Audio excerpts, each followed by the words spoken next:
Okay, so both cores have been stripped down to their internal components. Got both shafts here side by side.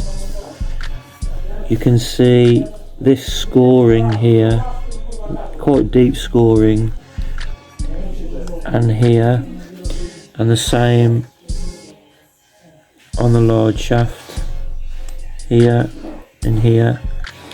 You can see the discoloration, the gold discoloration here.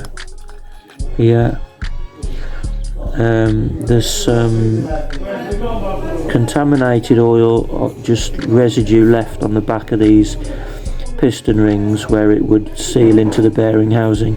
There's quite large particles there in the oil of contaminant. We can look at the journal bearings as well.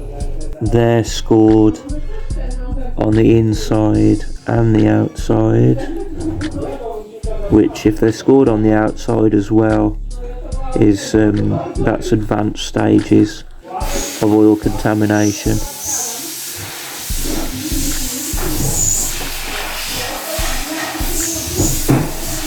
Quite heavily scored inside and out.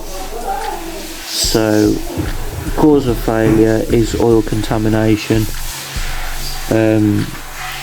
If the oil hasn't been changed for a prolonged period of time, or it's become contaminated in some other way, either the oil system's not functioning properly or just general lack of service would cause the same symptoms. But so that needs to be investigated before new turbos are fitted, otherwise you're going to have the same problem. But regardless, cause of failure here is oil contamination.